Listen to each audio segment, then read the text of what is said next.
గత శుక్రవారం మా పిసిసి అధ్యక్షురాలు శ్రీమతి షర్మిలారెడ్డి గారి మీద ఎన్ఆర్ఐ విభాగానికి చెందిన పంచి ప్రభాకర్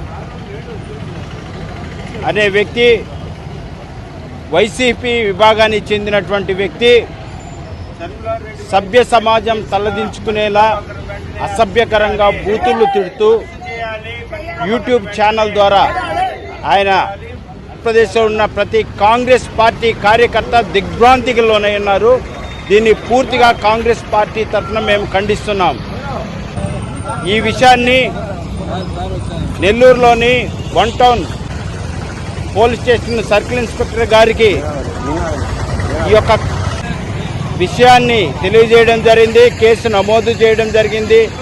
ఇలాంటి చర్యలు పునరావృతం కాకుండా ప్రభుత్వం కఠిన చర్యలు తీసుకోవాలని కోరుచున్నాం. ఎందుకంటే సదరు వ్యక్తి ఆంధ్ర ప్రాంతానికి చెంది ఒక వెటర్నరీ డాక్టర్గా అమెరికాలోని న్యూజెర్సీ ప్రాంతంలో సెటిల్ అయ్యి ఈ రాష్ట్ర రాజకీయాలను గత 5 సంవత్సరాలు వైసీపీ మీడియా విభాగానికి చెందిన వ్యక్తి అని చెప్పుకుంటూ దుర్భాషలాడుతూ గతంలో సుప్రీంకోర్టు న్యాయమూర్తులను కూడా అసభ్యకరంగా బూతులు తిడుతూ ఈ విధంగా ఎన్నో కేసులు అతని మీద ఉన్నా ఈరోజు భారత ప్రభుత్వం అతన్ని తీసుకొచ్చి కఠినంగా శిక్షించాల్సిన పరిస్థితి ఎంతైనా ఉంది. ఎందుకంటే సమాజంలో ఇటువంటి విద్వేషాలు రెచ్చగొట్టే వ్యక్తులు, ఇలాంటి వారిని కఠినంగా శిక్షించాలి.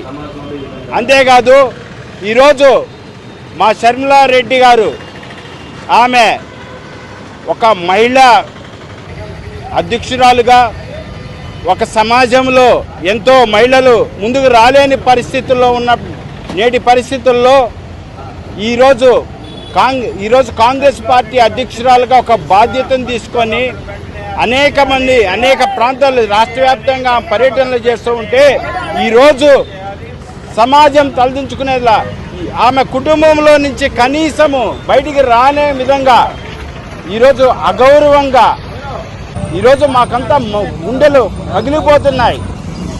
ఇలాంటి దుర్భాషలాడే వాళ్ళని ఎందుకు ప్రభుత్వం వాళ్ళని కంటిన్యూ చేస్తుంది? ఎందుకు వాళ్ళ మీద చర్యలు చేపట్టడం లేదు? ఈరోజు కాంగ్రెస్ పార్టీ నెల్లూరు జిల్లాలో ఉన్న ప్రతి ఒక్కరం కూడా రాష్ట్ర వ్యాప్తంగా తీవ్రంగా దుఃఖంలో ఉన్నాం. ఇది ఎవరికి మంచిది కాదు. వైఎస్ఆర్సీపీ పార్టీ కూడా నేర్చుకోవాలి. మీరు 151 సీట్ల నుంచి 11 సీట్లకి ఎందుకు దిగజారిపోయారో మీరు గుర్తుపెట్టుకోవాలి. మీ యొక్క ఎమ్మెల్యేలు గతంలో మంత్రులుగా ఉన్న వాళ్ళు ఇలాంటి మీడియా ఛానల్లో పనిచేసిన వాళ్ళ నోటి దూల వలన ఈ విధంగా మీరు 11 స్థానాలకి దిగజారిపోయారు. ఇప్పుడైనా జగన్మోహన్ రెడ్డి గారు